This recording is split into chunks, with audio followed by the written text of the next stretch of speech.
saya Rantika Sari dari LPTK Universitas Muhammadiyah Jakarta akan melakukan video pembelajaran untuk melengkapi tugas uji kinerja hari ini pada tanggal 19 Juli 2021. Terima kasih. Wassalamualaikum warahmatullahi wabarakatuh. Assalamualaikum warahmatullahi wabarakatuh. Waalaikumsalam warahmatullahi wabarakatuh. Apa kabar semuanya? Baik. Sehat-sehat semuanya ya. Alhamdulillah kita berjumpa lagi untuk belajar lagi, untuk bersilaturahmi lagi walaupun hanya dalam tatap maya. Walaupun tatap maya kita harus tetap semangat. Oke, sebelum belajar kita berdoa dulu. Berdoa hari ini akan dipimpin oleh Damar. Silakan Damar. Teman-teman sebelum belajar mari kita doa dulu. Berdoa dimulai. Oke, terima kasih Damar. Oke anak-anak, seperti biasa untuk meningkatkan semangat kita akan melakukan tepuk PPK dan juga salam PPK. Siap semua? Siap. Oke, tepuk PPK.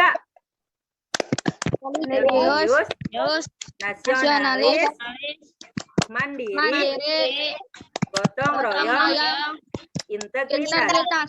Salam PPK.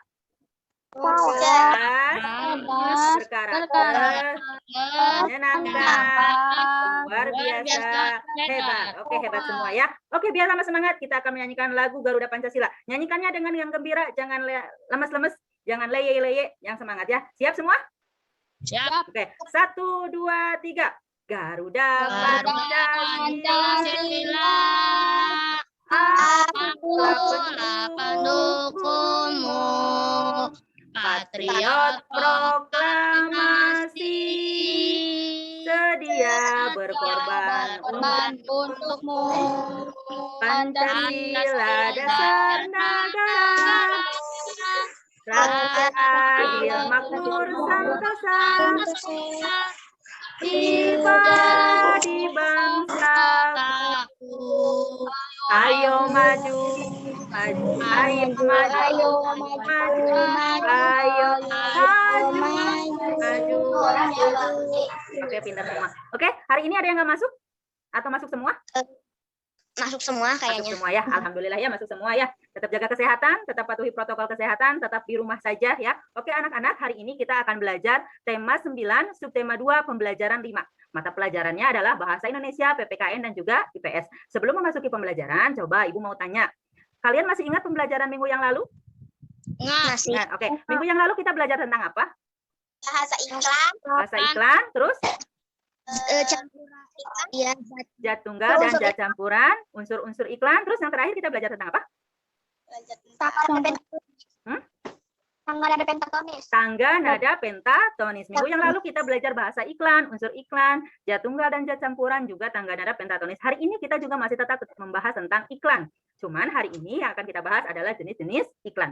Kalian pernah lihat iklan atau pernah mendengarkan iklan? Pernah. Ya. Kalau kalian mendengarkan iklan biasanya di mana? Radio. Di radio. Kalau melihat iklan? Kayak di televisi. Selain di televisi? Selain di televisi? Selain di laptop? Selain di laptop? Majalah. Di majalah, di handphone ya. Karena secara garis besar, media iklan itu ada berapa macam? Dua. Yang pertama? Dia tunggal. Elektronik. Media elektronik. Yang kedua? Media cetak. Media cetak. Media cetak itu contohnya apa aja? Majalah. Majalah, terus? Koran. Kalau media elektronik? Televisi. Radio. Oke ya. Kita hari ini coba Ibu punya sebuah gambar ya. Oke ya. Coba kita lihat, kita perhatikan baik-baik ya. Ini ada iklan. Sudah terlihat iklannya? Sudah terlihat ya. Oke. Ada gambar itu, coba Ibu mau minta tolong ada yang terlihat nih. Sama Safira. Safira bisa dibaca? Bu. Oke, silakan Safira dibaca. Sepulang sekolah, Udin hendak beristirahat. Udin mendengarkan radio sambil tiduran. Acara yang Udin dengarkan yaitu lagu-lagu daerah. Banyak selingan iklan sebagai jeda lagu. Oke ya. Jadi Udin itu sedang mendengarkan radio atau mendengarkan lagu di radio. Ternyata banyak sekali jeda iklan. Karena radio itu tadi kita sudah bilang kalau radio itu termasuk salah satu media elektronik ya, yang bisa dimanfaatkan untuk mempromosikan sebuah iklan. Nah, sekarang Ibu mau tanya. Kalau kita melihat iklan atau mendengarkan iklan, ada radio. Radio itu punya ciri khas. Ciri khas dari iklan radio itu apa? Bisa didengar. Bisa didengar tapi tidak bisa lihat. Oke, bisa didengar tetapi tidak bisa dilihat. Itu adalah salah satu contoh atau salah satu ciri khas dari iklan radio. Iklan radio itu hanya kita bisa dengarkan, hanya kita bisa pahami tanpa kita bisa lihat. Jadi kita hanya bisa membayangkan kira-kira jenis iklannya atau jenis produknya seperti apa, ya. Nah, sekarang Ibu punya keterangan seperti ini. Isi iklan elektronik sangat beragam. Kita harus dapat memahami isi iklan dengan baik agar tidak salah dalam menerima informasi dari produk yang ditawarkan. Oleh karena itu, ada banyak jenis iklan elektronik dilihat dari isinya. Jadi jangan sampai kita mau membeli sabun mandi, karena salah membaca isi iklan, kita malah membelinya sabun cuci. Ya, makanya kita harus paham tentang isi iklan dan juga jenis iklan. Oke ya? Atau sebelum ini, isi iklan itu biasanya tergantung dari jenisnya. Atau jenisnya tergantung dari isinya. Jadi apa yang diiklankan atau apa yang dipromosikan dari produk itu maka disebut dengan jenis iklan tersebut. Coba ya, misalkan Ibu punya sebotol es tea. Es tea itu jenis apa? Minuman. Jenis minuman. Minuman. Kalau ada, terus Ibu juga ada misalkan Supermi. Supermi itu jenis apa? Makanan. Jenis makanan. Ada es tea, ada Supermi, ada minuman, ada makanan. Kalau dilihat dari isinya, berarti iklan itu adalah isinya adalah iklan minuman, iklan makanan. Maka dari kedua jenis itu, dari kedua isi itu termasuk ke dalam jenis iklan apa? Iklan makanan dan minuman. Iklan makanan dan minuman. Oke, Bella udah mulai samar-samar mengerti. Coba dilihat, Ibu punya dua gambar. Terlihat gambarnya anak-anak? Terlihat. Terlihat, oke. Yang pertama gambar apa? Yang pertama gambar apa? Pendidikan politik. Gambar apa? Partai politik. Gambar partai politik. Adila kurang tepat jawabannya ya. Oke, sekarang Ibu mau tanya nih. Gambar nomor 1 biasanya kalian lihat di mana aja? Tempatnya di mana? Televisi. Di televisi. Selain di televisi, Biasanya banyak di mana Najia? di jalan, Di jalan, di pinggir. di pintu Di jendela. rumah, di jendela, ya bisa ditempel-tempel. Nah, gambar-gambar politik ini atau gambar partai politik ini biasanya beredar banyak atau muncul banyak ketika ada kegiatan apa? Pemilihan presiden. Pemilihan presiden, apalagi? Pemilihan kepala daerah. Pemilihan kepala daerah, apalagi? Pemilihan PR. Pemilihan bupati. Pemilihan bupati, pemilihan wakil rakyat, anggota DPR dan MPR. Kadang kan sekarang tingkat RW, tingkat RT juga ada pemilihan RW dan RT. Tapi biasanya menggunakan gambar-gambar partai politik yang lebih ke daerah. Nah, sekarang nih, gambar politik ini, gambar partai politik ini isinya berarti isinya tentang semua keuntungan partai, mempromosikan sebuah partai. Kalau dilihat dari isinya, maka gambar yang pertama itu termasuk ke dalam jenis iklan apa? Iklan politik. Jenis Politik. iklan politik. Politik. Benar. 2 jempol ya. Oke, sekarang lihat gambar yang kedua. Siapa yang bisa jawab? Siapa? Gambar apa itu? Pendidikan. Bukan. Gambar apa itu? Gambar apa itu? Gambar les. Tentang les. Belo pintar, menawarkan tempat les. Ayo les di tempat kami, maka kalian akan lulus ke dalam SNPTN, kalian akan lulus ujian nasional. Biasanya les itu berhubungan dengan apa? Dengan kegiatan, Pendidikan. dengan kegiatan apa? Kegiatan belajar. Belajar. Les itu biasanya berhubungan atau dengan kegiatan belajar. Mengajar. Nah, kalau Belajar. dilihat dari isinya, maka gambar kedua ini termasuk ke dalam jenis iklan apa? Pendidikan. Iklan Pendidikan. pendidikan. Jadi semua jenis iklan itu tergantung dari isinya. Kalau kita mau mengetahui jenis iklan, maka kita harus ketahui dulu isi iklannya tentang apa. Itu artinya mengidentifikasi. Iklan ini tentang apa sih? Isinya tentang apa? Manfaatnya apa? Maka kita baru bisa menentukan termasuk ke dalam jenis iklan apa. Oke. Biasanya nih di dalam iklan makanan, iklan minuman ya, selalu diiklankan biasanya perannya itu kebanyakan nih adalah sekeluarga, satu keluarga. Ada ayah, ada ibu, ada anak laki-laki ataupun ada anak perempuan. Ketika mereka melakukan peran sebagai orang yang mempromosikan iklan, apakah mereka sendiri-sendiri atau bersama-sama? Bersama-sama. Apakah kompak atau bertentangan? Kompak. Kompak ya. Mereka mempromosikan bersama-sama, terus serius, kompak untuk menghasilkan hasil iklan yang bisa merayu masyarakat karena dilihatnya kompak nih. Berarti kalau kita menggunakan produk tersebut, kita berkeinginan keluarga kita juga kompak seperti di dalam iklan, oke ya? Mereka di dalam iklan itu jenisnya sama atau berbeda? Sama. Sama atau berbeda? Sama. Jenis mereka yang melakukan iklan itu sama atau berbeda? Berbeda. Sama atau berbeda? Berbeda. Berbeda. Biasanya ada laki-laki, ada perempuan, ada anak perempuan, ada anak laki-laki. Apa yang membedakannya? Coba. Jenis kelamin. Jenis kelamin, apalagi? Umur. Terus Tinggi badan. badan ya. Mereka berbeda-beda tetapi mereka bersama-sama untuk mempromosikan sebuah iklan. Bagaimana supaya iklan itu menarik, ditonton semua orang, dan produknya dinikmati atau dibeli sama konsumen. Ya, sama seperti gambar berikut ini. Di sini ada gambar. Ada gambar apa aja coba? Ada ayah, ada ibu, ada kakak, ada adik. Nah, ada ayah, ada ibu, ada kakak, ada adik. Mereka sedang melakukan sebuah kegiatan. Kegiatan apa aja coba? Aja. Ada yang gambar, ada yang belajar ya. Mereka satu keluarga, tetapi memiliki beberapa perbedaan. Kalau dilihat dari gambar ini, kira-kira perbedaan apa aja yang ada di dalam gambar ini? Yang pertama, Jenis kelamin. jenis kelamin. Yang kedua, Umur. umur. Yang ketiga, Umur. Tinggi badan. tinggi badan. Ada lagi nggak? Apa yang membedakannya? Ada yang tahu? Anak perempuan sedang apa sama ayahnya? Belajar. Belajar. Kalau ibu dengan anak laki-lakinya? Menggambar. Menggambar. Lagi. Nah, ada perbedaan nggak? Mereka perbedaannya adalah berbeda melakukan kegiatan. Yang pertama belajar bersama ayah, yang kedua adalah sedang melakukan menggambar. Ya, berarti mereka melakukan dua kegiatan yang berbeda. Maka di dalam gambar ini ada beberapa perbedaan. Ada umur, ada jenis kelamin, ada tinggi badan, ada juga perbedaan kegiatan. Tetapi mereka bersama-sama. Ya, mereka setiap keluarga ini memiliki perbedaan, tetapi dilakukan secara bersama-sama. Oke, biar lebih jelas, coba dibaca sama Sapira aja. Sapira, tolong dibaca, Neng. Setiap anggota keluarga memiliki perbedaan antara yang satu dengan yang lainnya. Meskipun memiliki perbedaan, kita tetap harus mengembangkan sikap kerukunan dalam keluarga. Pintar, makasih Sapira ya. Mereka berbeda-beda, setiap anggota keluarga memiliki perbedaan, tetapi perbedaan itu tetap harus bisa mengembangkan sikap kerukunan di dalam keluarga, walaupun berbeda-beda. Beda kesukaan, beda hobi, beda suka makanan apa, terus beda style baju, beda gaya bahasa, gaya berbicara di dalam keluarga itu pasti berbeda-beda ya. Terus apalagi beda cara berjalan pasti berbeda-beda. Tetapi setiap perbedaan itu mau sifat, mau fisik, kita tidak boleh menjadikan itu sebagai perbedaan yang akan membuat kita terpisah dengan keluarga. Tetapi perbedaan itu harus menjadikan kita tambah rukun dan tambah kompak. Contohnya misalkan seperti ini. Adila menyukai menggambar, sedangkan adiknya menyukai berhitung.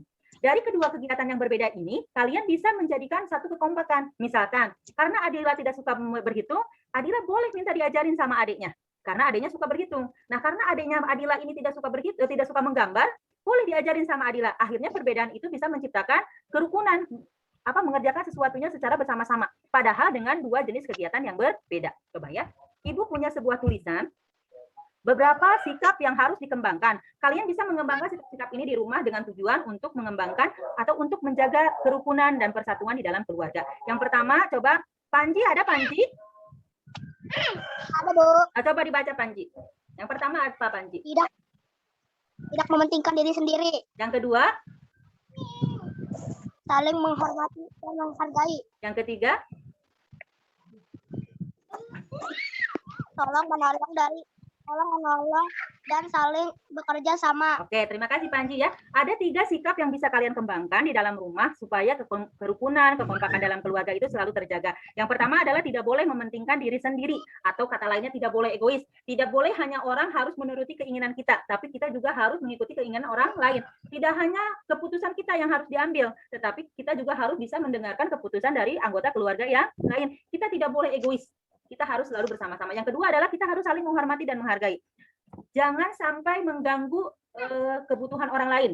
Jangan sampai mengganggu kegiatan orang lain. Ya, atau misalkan jangan sampai mengganggu ayah, mengganggu ibu, mengganggu adik, ataupun mengganggu kakak. Ketika mereka sedang serius melakukan suatu kegiatan, kita jangan sekali-kali mengganggunya. Karena kalau itu sudah terjadi, kita selalu mengganggunya, maka kekompakan di dalam keluarga itu akan hilang atau perlahan akan terkikis. Tapi ketika mereka atau anggota keluarga yang lain sedang melakukan sebuah kegiatan, kita hanya bisa memperhatikan. Ketika kita ada perlu, kita bisa meminta tolong, ya. Dan yang terakhir, sikap yang bisa kita kembangkan untuk menjaga kerukunan adalah tolong menolong dan saling bekerja sama. Dengan tolong menolong, rasa kekeluargaan kita akan semakin kuat.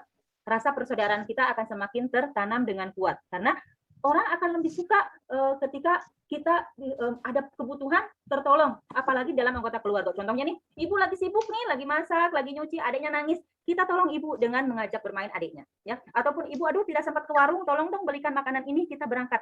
Itu sudah bisa menciptakan rasa kerukunan di dalam keluarga. Nah, di dalam keluarga juga banyak sekali kegiatan yang bisa kita lakukan secara bersama-sama. Dan biasanya itu hasilnya lebih menyenangkan, lebih mengasihkan kalau kita kerjakan secara bersama-sama dengan anggota keluarga dibandingkan dengan kita melakukan kegiatan itu sendiri, ya. Banyak sekali. Coba Ibu mau tanya satu-satu, ya.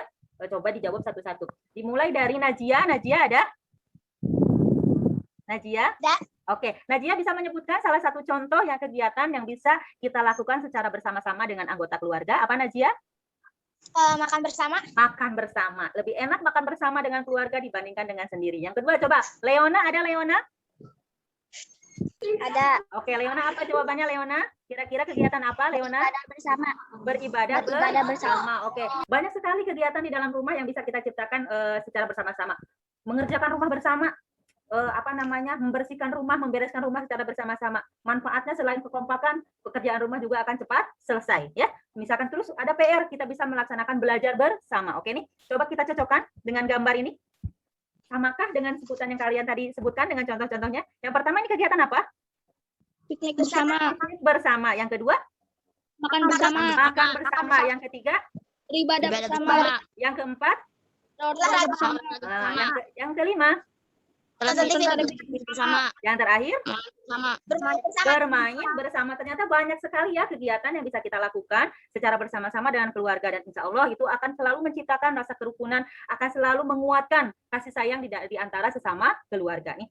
Selain biasanya nih, kalau kita sudah belajar persatuan, belajar kerukunan di dalam rumah, ketika kita keluar rumah, bermain dengan teman-teman di sekitar lingkungan, karena kita sudah terbiasa kompak, kita terbiasa rukun, kita juga akan selalu berkeinginan supaya kita tetap rukun dengan teman, kompak dengan teman, ya. Nih, seperti ini, coba dibaca sama siapa ya? Siapa ya nih yang mau baca? Coba. Najia, coba baca, Neng. Najia baca. Oke, baca. Dengan memahami perbedaan dari setiap anggota keluarga, maka hubungan antara anggota keluarga menjadi rukun dan terhindar dari konflik.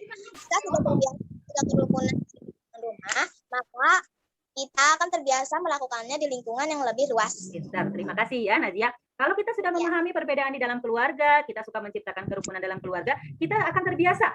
Ketika kita keluar rumah akan terbiasa untuk menciptakan kerukunan. Contohnya seperti inilah. Kan kerukunan, kekompakan tadi itu sikapnya itu yang pertama tidak boleh mementingkan diri sendiri. Harus saling menghormati dan menghargai, harus saling tolong-menolong. Nah, misalkan contohnya seperti ini nih. Bagaimana urutannya? Kita sudah melakukan kekompakan di dalam rumah, kita juga bisa membawanya ke dalam lingkungan masyarakat. Contohnya seperti ini. Di sebelah rumah kalian itu ada warung, ya. Kalian mau jajan. Bukannya jajannya ke warung sebelah rumah, kalian malah jajannya ke warung yang lebih jauh. Kira-kira menurut kalian warung yang sebelah rumah sakit hati atau tidak? Sakit hati. Sakit hati nggak? Sakit hati. Misalkan nih warung sebelah rumah sama warung yang lebih jauh itu jualannya sama. Kalian juga cuma misalkan contohnya mau beli permen. Padahal di warung sebelah rumah ada permen, di warung yang jauh ada permen. Tapi kalian malah memilih ke tempat yang lebih jauh. Itu sudah akan menciptakan atau akan membuang atau menghilangkan rasa persatuan di lingkungan masyarakat. Karena warung yang di sebelah rumah kalian itu akan merasa tersinggung. Kok misalkan contohnya, Belo kok malah jajan di tempat yang jauh, bukan ke tempat saya, padahal di tempat saya juga ada permen. Kenapa nih Belo? Dia akan tersinggung yang jualan. Ya, maka kerukunannya nanti akan hilang. Padahal kita sudah terbiasa di rumah. Nah, kita juga harus selalu membiasakan ketika kita masuk ke dalam lingkungan masyarakat. Contohnya nih, warung itu biasanya dikelola oleh sendiri atau bersama-sama? Bersama-sama. Sendiri. Oh ya, sendiri-sendiri ya. Nih, contohnya nih, warung yang di sebelah rumah Belo nih contohnya. Ada? Misalkan nih warung. Di dia ada permen, di tempat lain ada permen, kalian pergi ke tempat yang lain, orang yang di sini akan tersinggung. Padahal dia membuka warung itu salah satu tujuannya adalah untuk memenuhi kebutuhan hidup sesuai dengan prinsip dalam kegiatan ekonomi. Ada yang tahu apa artinya kegiatan ekonomi? Ekonomi memenuhi kebutuhan hidup. Oke, pintar. Ada yang bisa melengkapi? Najia sudah bagus. Ada yang bisa melengkapi? Kegiatan ekonomi adalah kegiatan untuk memenuhi kebutuhan hidup manusia. Nah, kita mengingat pembelajaran yang lalu, kegiatan ekonomi itu ada berapa macam? Atau ada berapa kegiatan? 4. 3. Adilah kelebihan ya. Yang pertama apa? Siapa yang tahu kegiatan apa? Produksi. Yang kedua? Distribusi. Yang ketiga? Konsumsi. Nah, kalau warung tadi termasuk kegiatan apa? Distribusi karena menyalurkan barang dari produsen ke konsumen ya. Nah, warung itu biasanya dikelola oleh diri sendiri atau oleh sendiri-sendiri. Biasanya modalnya dari dia, untuk dia, oleh dia. Modalnya dari dia, nanti kalau sudah dapat untung dia nikmatin sendiri ya. Itu adalah salah satu contoh dari usaha. Nah, Ibu punya penjelasan, nanti kalian tolong bacakan ya. Sebentar. Oke ya, ini adalah usaha ekonomi. Usaha ekonomi itu ada 2. Sudah ada gambarnya belum? Sudah ada gambarnya ya. Usaha ekonomi itu adalah ada 2 macam. Ada usaha yang dikelola oleh diri sendiri ataupun usaha yang dikelola secara bersama-sama. Coba ya. Nih, ada usaha yang dikelola sendiri. Nih coba dibaca, Ibu bacakan dulu ya. Usaha ekonomi yang dikelola sendiri atau perorangan biasanya modalnya terbatas, ya. Contoh usaha ekonomi yang dikelola sendiri atau perorangan yang pertama adalah, coba dibaca sama Adila. Apa yang pertama? Adila, coba dibaca. Seorang petani kebanyakan mengelola usaha petani secara seorang dengan modal terbatas. Meskipun demikian, ada juga usaha pertanian yang dilakukan secara bersama-sama, namun hanya beberapa orang saja yang bisa melakukannya. Oke ya. Yang pertama adalah usaha pertanian. Usaha pertanian itu kebanyakan sendiri-sendiri, punya sawah sendiri, punya kebun sendiri, biasanya dikelola oleh sendiri, dijual sendiri, nanti dinikmati oleh diri sendiri. Yang kedua adalah industri kecil. Coba dibacakan oleh Damar. Industri kecil biasanya berupa industri rumah tangga. Industri kecil biasanya dikelola secara perseorangan. Contoh industri kecil seperti kerjaan, modal, meja, kursi, dan lemari. Industri keramik, kerajinan, anyaman, dan tembikar. Oke ya, industri kecil itu industri rumah tangga, biasanya dikelola oleh secara perorangan. Contohnya nih ada industri kerajinan, industri keramik, ada lagi sebenarnya industri kecil, contohnya seperti tahu tempe ya, biasanya dikelola oleh diri sendiri. Industri makanan biasanya juga oleh sendirian yang skalanya lebih kecil. Yang ketiga adalah usaha perdagangan ya. Oke, usaha perdagangan coba. Nah, biasanya dikelola secara perseorangan ya, dalam jumlah yang kecil atau menengah.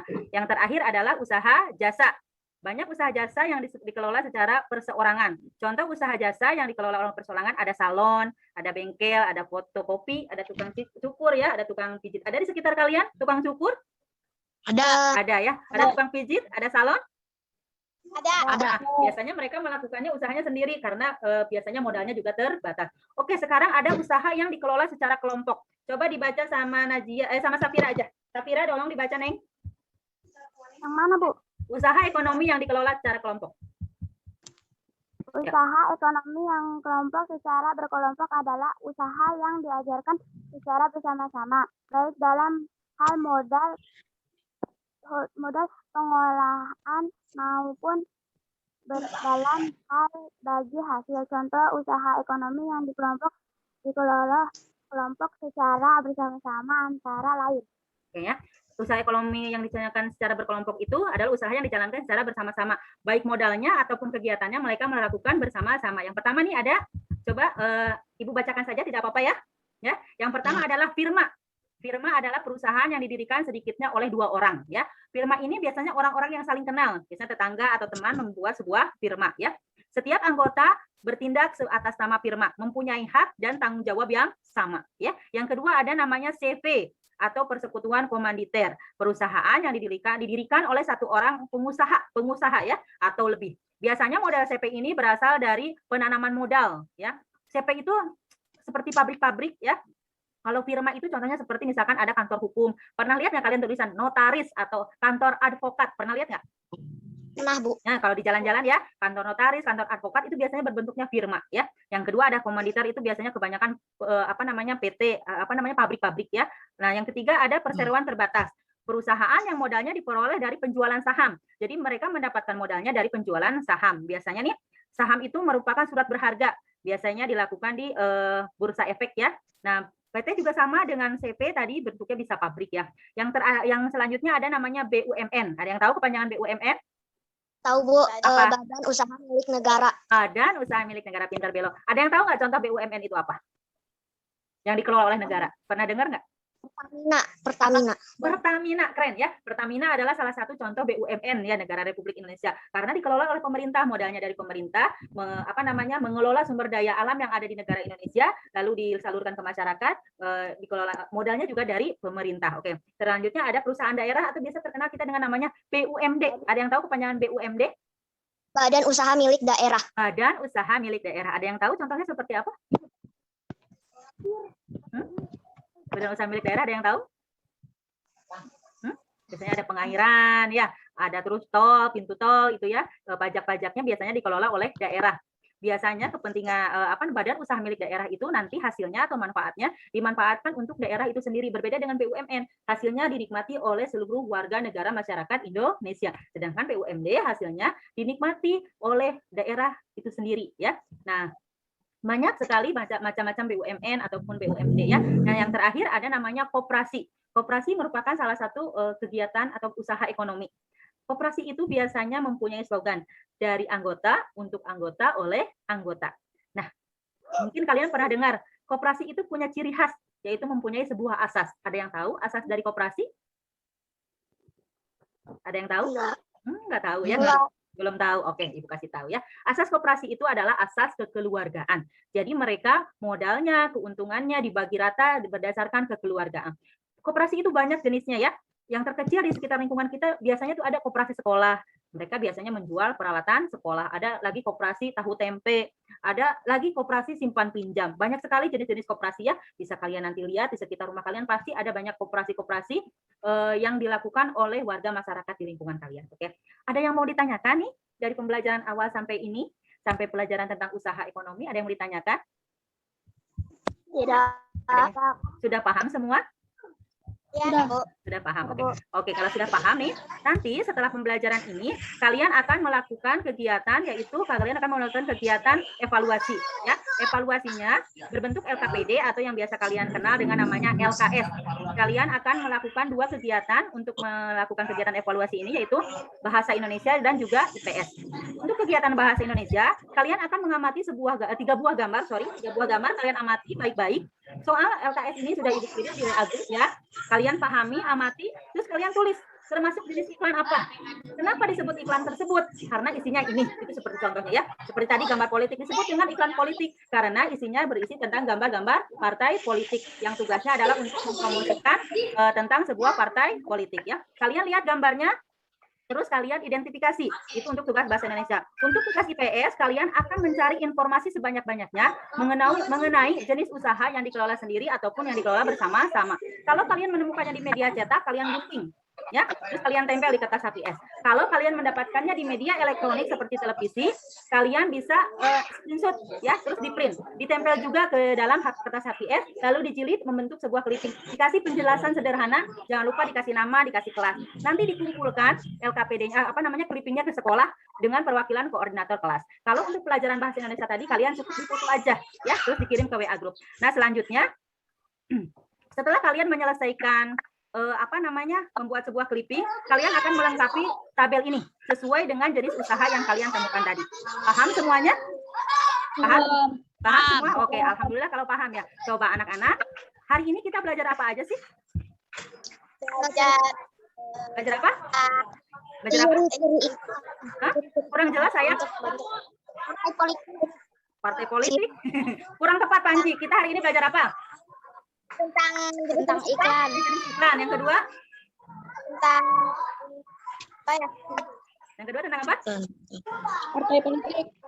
Partai Jenis politik. iklan. Ya, yang pertama kita belajar jenis iklan. Yang kedua kita belajar tentang apa? Nggak ada yang bisa jawab? Kerukunan. Pintar Najia, terima kasih. Yang ketiga kita belajar tentang apa? Terakhir? Jenis Apa? Distribusi. Tentang apa? Coba yang ketiga. jenis usaha. Jenis usaha. Pintar belok ya. Paham semua anak-anak pembelajaran hari ini? Ada yang mau ditanyakan nggak? Ya. Oke ya.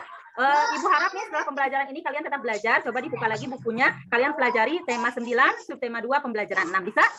Kalian belajar sendiri dulu. Jadi nanti begitu kita belajar bersama-sama, kalian sudah paham. Oke? Alhamdulillah.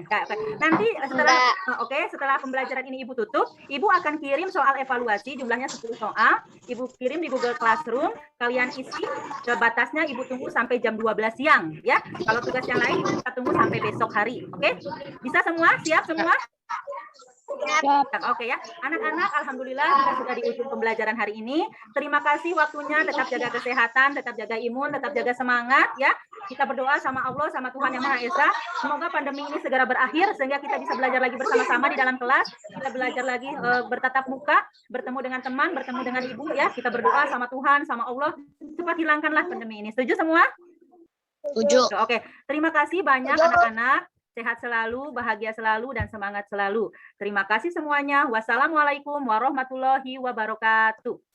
Waalaikumsalam warahmatullahi wabarakatuh. Terima kasih.